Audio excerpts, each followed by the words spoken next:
Welcome. I am Dr. Angelika Christie, your host of the show, Your Radiant Life After 45 Skills for Healthy, Happy, and Wealthy Women. So let me start by sharing what my mission is. But no, before I do this, I just want to let you know the previous episode was about um, how to evaporate fear from your life. And I know women of a certain age are fearful in many ways. The aging is a fear factor, definitely, not knowing what to expect, because we are not really taught what the second half of your life should look like and can look like. But anyway, first of all, because this is what I'm all about, I want to share my mission statement here. I am the founder and CEO of Radiant Health Center. And at Radiant Health Center, we know that the woman over 50 struggles with aging. And it is worse than you think. She feels undervalued and forced to compete with much younger women. So she fears to become maybe obsolete. And in her relationship, she wonders if she is still attractive and lovable. So she is in danger of depression. This is plain wrong. No woman should have to feel this way. I know that the mature woman has a treasure chest of experience and the beauty that only comes with maturity, which stands above that of youth. I have been a champion for women of a certain age solving their health and relationship issues for over 25 years. So that rather than feeling getting old and in her body and unhappy in her relationship that take her into the abyss of loneliness and depression, I want her to experience radiant energy that give her the zest for life and the security of a loving relationship with herself and her partner. Women deserve outrageous happiness. And I believe that when women are happy, everybody wins. Do you agree with that? So my programs facilitate my clients' transformation from unhappy and confused to the healthy, radiant, and happy woman who loves her meaningful life. So this is what my show is all about. If you want to know more about it, come here and be with me. So let's begin today's title is really how to turn the beauty of youth into the most mature and sophisticated beauty of the woman over 45. First of all, let me share with you what I believe we all agree on, we women. What do women really want? She wants to feel safe. She wants to be loved. She wants to be valued. She wants to be seen for who she is. She wants to be recognized. She wants to be respected. She wants to create her legacy. She wants to create new meaning in her life. And she wants more freedom. And all of that should be a no-brainer. All of that should be available to her. And of course, there is so much more. So I need to get something off my chest right now from the start, because lately I had it. Even before I share with you how to transform youth and the loss of youth into a deeper, more profound beauty. But here's a little bit of my rant first. I am sick and tired of seeing how women 50 and over are bombarded with marketing tricks and are taken advantage of because, yes, we are vulnerable, because we have lost our youth. And that's no fun.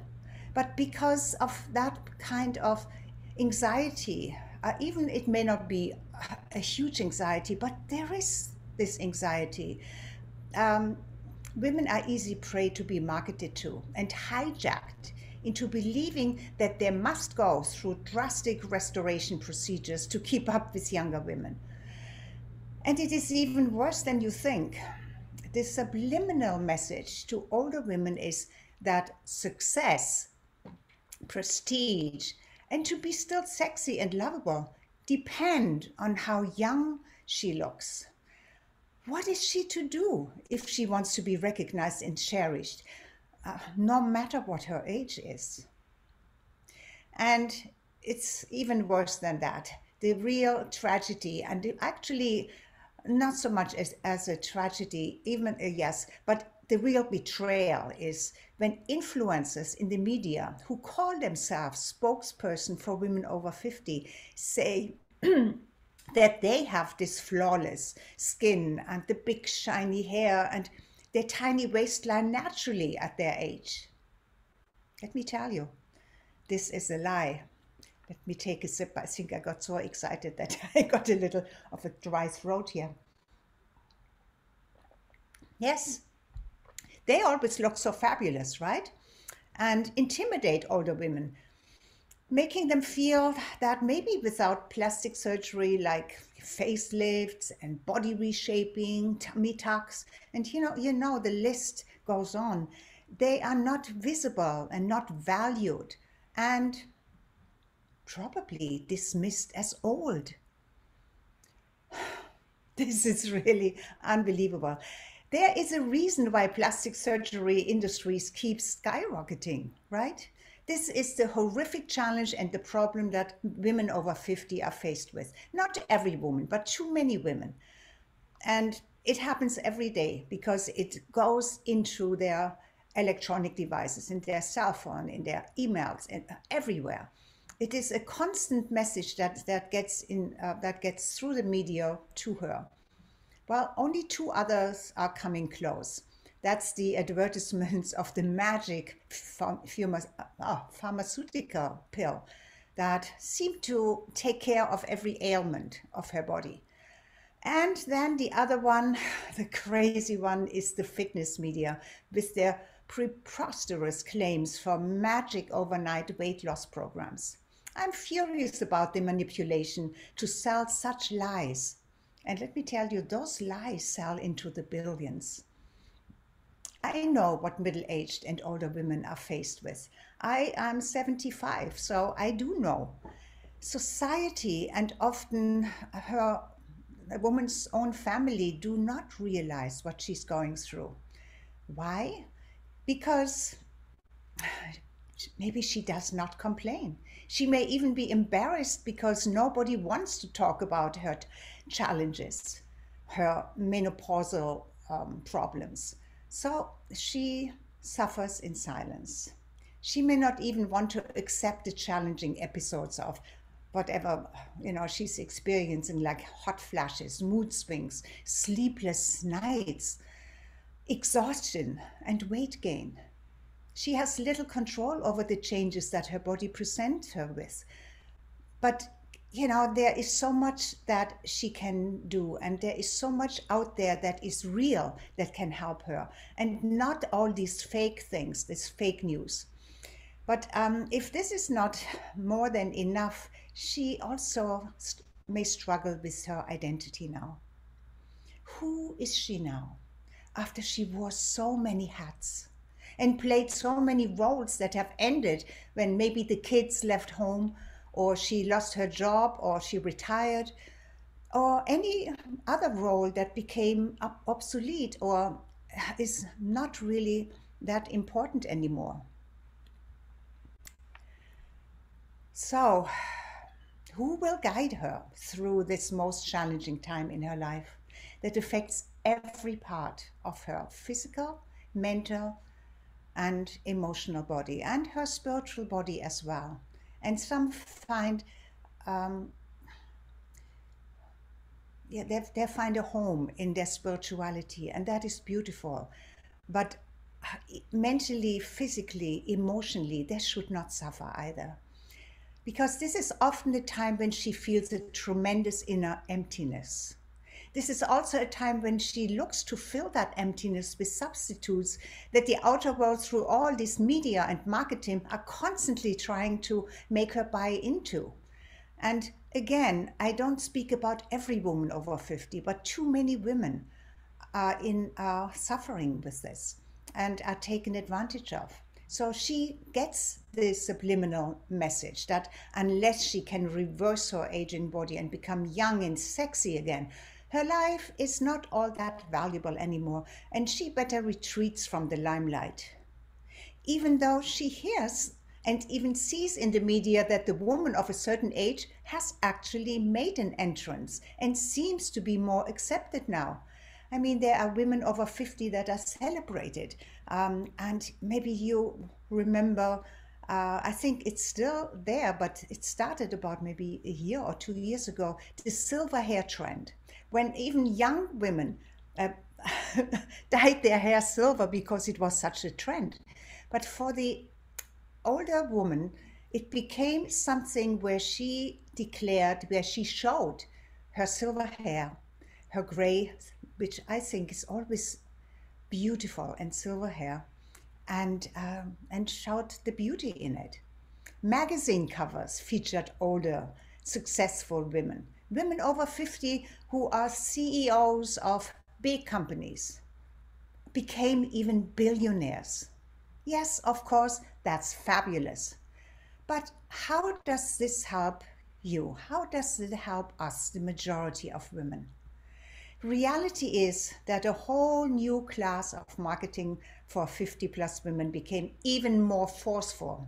Not openly, but hidden in clever marketing language that suggests that without shame, really suggests without shame, because they know that women over 50 have money to spend. And so they're going after that. That unless her skin is subtle and soft and smooth, and her hair full and shiny, and unless she has that slim waist and definition in her arms and in her legs, basically, unless she looks like a model, she is not really all that desirable anymore. And what is so astonishing is that even intelligent women receive those subliminal messages. We receive them, yes. And even though we dismiss them logically, an unconscious trigger may make us be more critical with our looks, and judgmental self-talk could interfere with our confidence. Yes? Take a deep breath. And this is also difficult and challenging for women who enjoyed a beautiful body when they were young and got the admiration. Too many of them lived in that illusion that it may stay like this, and ignored to prepare for the second part of their life, where youth and external beauty change. There is absolutely no question about that. Just with menopause, I mean, I don't even like to say pause, because it is a stop, right? Menopause sets in when your menses stops, so it doesn't come back. When you hear pause, you expect maybe that it's okay, it's pausing, maybe it comes back. It doesn't. So aging is a hard fact, but there is a softer fact. The soft fact is that you can transform the natural beauty we admire in youth and we had in ourselves in an even more profound beauty. And it is the beauty that shines from the inside out. It shows up in the irresistible attraction, a kind of magnetism of an older woman who shows up confident, sophisticated, and maybe even a bit controversial. Yes, controversial. I explain it that a bit later. Fact is that the inner struggle with aging affects primarily women, since men are not very concerned about this, except for the waning or loss of their sexual performance. We see a man that ages gracefully, even with leathery skin, even with sparse gray hair, as still interesting, still desirable. Some even find them sexy. And sometimes we are fascinated by those looks, the leathery, this really matured old look. That same look does not work so well or is not accepted for a woman of the same age. Why is that? Of course, it is the rule we have all set. Probably not we women necessarily, but those rules have been set. They have been dictated by society. Major industries, of course, dictate what beauty is and how it must be preserved and enhanced under all circumstances. There is a lot of suffering with the aging woman because how to transform the attraction of youth, which is waning, into the magnetism and sophistication is not known to many women. Yet, those who know and practice this beautiful art, they always seem to stand out. So I believe that sophistication and elegance elevates your social standing, while it generates confidence and even joy inside of you that shines from the inside out. And I know that every woman can develop elegance and sophistication in her own special way. So how come that most women do not know this? Fact is that what you don't know, you can't express, right? Do you agree? So truth is, I am an aristocrat. So I grew up in an environment of elegance and nobility. And it seems that if you are so-called high-born, you are endowed with those qualities. But this is not so at all. Even though most of my fellow aristocrats would disagree because they have this imagination that there is something that only they have. It's not true. Well, and for them, I'm controversial here. And I love it. I'm a bit of a rebel anyway. I have been all my life. Let me share you my one true sentence. You don't know my life story, but maybe if you listen often enough to me, bits will always come out. The truth is that I break rules. I break rules for justice, for freedom, for love, and to be true to myself. And so should you. You are allowed to break rules for all of those reasons. And maybe you have your own special reason too. You know that you, yes, every one of you, have an inherent elegance and nobility. Why is this so? Why do I know this? For one, you are a divine being with the ability to express this divine part of you. Animals are not divine beings the way we are, and yet they have this inborn elegance and their very own style, and we are mesmerized by them. Isn't that so? We are mesmerized by animals because they don't pretend to be anything other than they are. And I want to do a little exercise with you. Just close your eyes for a moment and let's visualize a few animals. Visualize a giraffe in motion. See the elegance there. Visualize a horse and how it is moving and galloping across the prairie. Visualize a gazelle and the grace and elegance of her leapings. Now try to visualize a lion's slow approach, that very slow, elegant, smooth approach, and the powerful charge as he runs full out. Maybe visualize a black panther's graceful and commanding movements. 2 more, or 3. Visualize the incredible elegance and beauty of an eagle soaring high in the sky. Are we not mesmerized by that? And even the tiny hummingbird with its delicate, fast movements of its wings. And then behold the majestic pelican when he glides, or she, when they glide over the ocean with their wingtips almost, yet never touching the water. Now see in your mind's eye indigenous people of different races and how they move in their traditional dances, how beautiful their rhythm is, how elegant. Now open your eyes You see, you and I, we have the capacity to move with rhythm. We have the capacity to move with elegance, with lightness, with smoothness. But do we do so? Some of us do, yet most do not, or only make an effort for special occasions or for attention getting. I believe that sophistication and elegance are not inborn, and yet the seed lies within you. It may be dormant, but I encourage you to germinate that seed.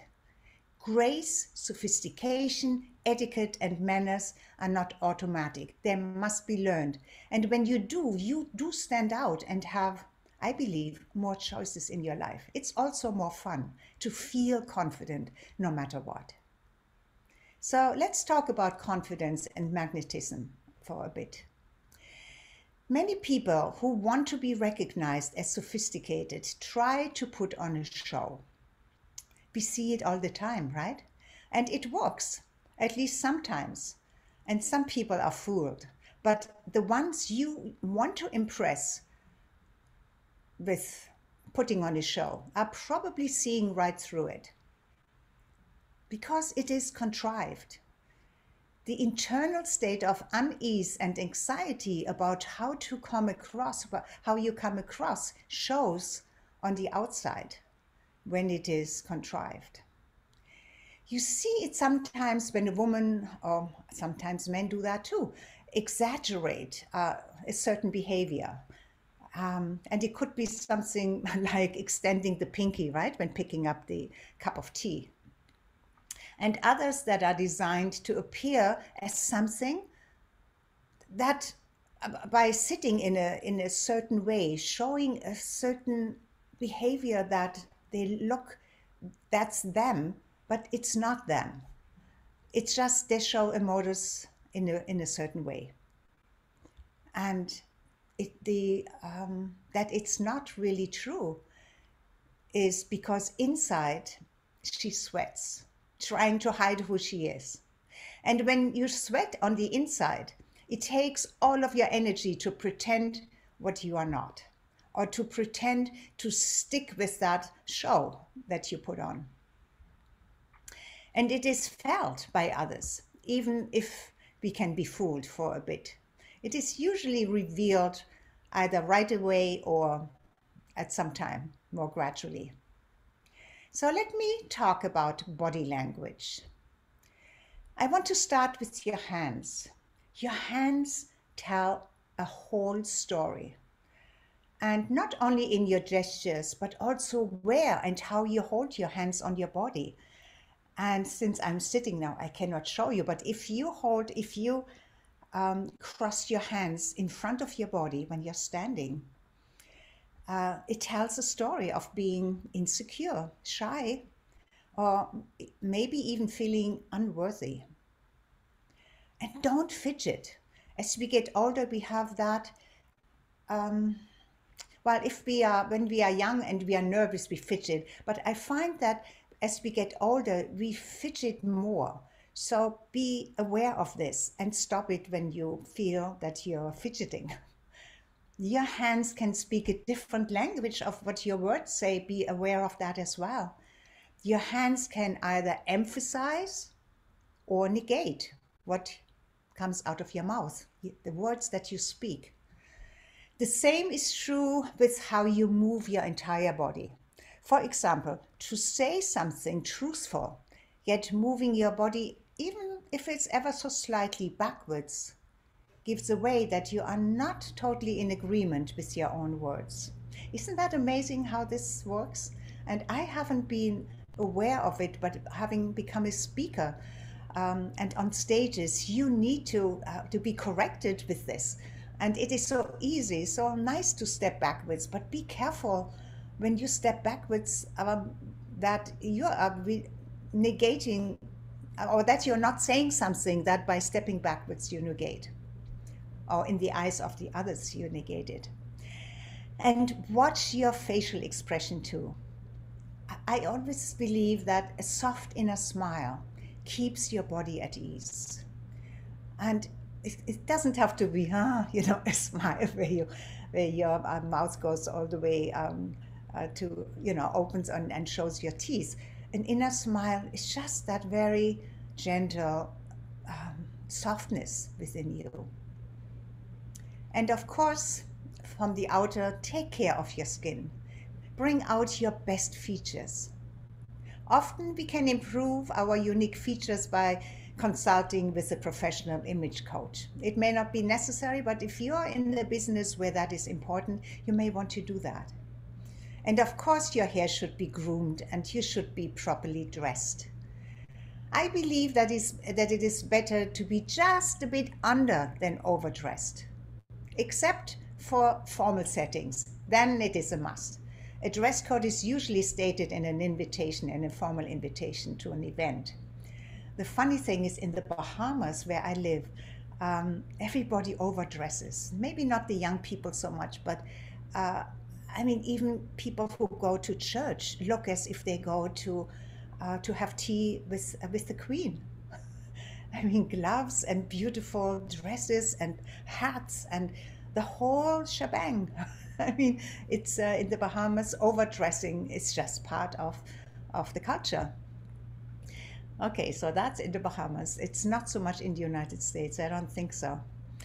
But another thing is, I believe that how you walk, your gait, gives away so much more than your age. Actually, I see young people walk like old people when they shuffle and they slouch and they, bent over because everybody is looking into their phone or in something now. So too many young people already have rounded shoulders and really don't have that spring in their step anymore.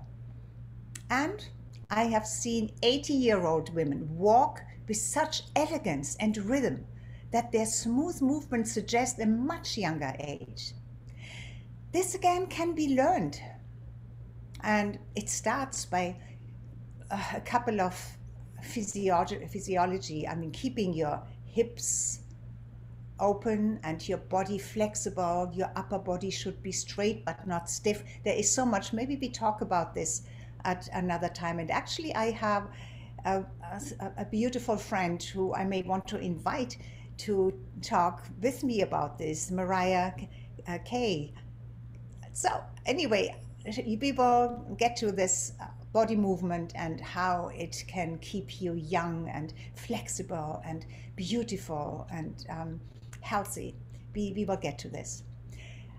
Here are another couple of things that make you stand out and show that you have the sophistication that is required to show that really makes you stand out. Look into the person's eyes when you speak to them. The person's eyes are there to be spoken into, not into their lower body, not into their feet. So look into their eyes. Then something else that is so important is don't interrupt. Don't be loud, but not boring either. Bring tonality into your conversations. Listen, and even if you disagree, practice listening. It's an almost forgotten and yet so important art. Be careful with your comments about others. The stories about others you tell can be tempting, yet think if they are appropriate. And the same is with jokes. Don't tell jokes if they're not appropriate. Don't talk about anybody in any negative way. There is an elegant way to reframe something negative into a positive. Do not speak about politics, present or immediate past, unless you are with friends that are used to it or it's prearranged. Don't gossip, never gossip. When others do and you cannot remove yourself, be prepared to stay neutral and positive. Make a list of phrases or short sentences that you can use if you are asked for your opinion. When you find yourself in the circle of people who speak in a derogatory or trashing way about somebody and they want your engagement. And I don't have time to go in all of these phrases, but I will continue with this next Saturday. and then we go into something else. I want to say a little bit more about elegance and sophistication and how it will help you for your own purpose and also to stand out.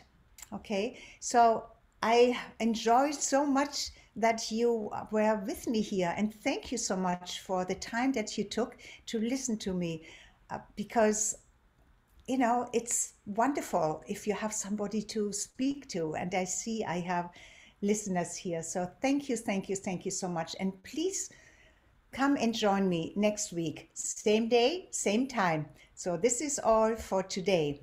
I love you. I admire you. Be brave. It's not easy to get old or older, but it can be fun, and it should be the most beautiful time. Freedom years. I call them freedom years. So let's make it so. Stay with me. Okay, stay with me and in my shows, and you will learn so much more. Okay? Okay.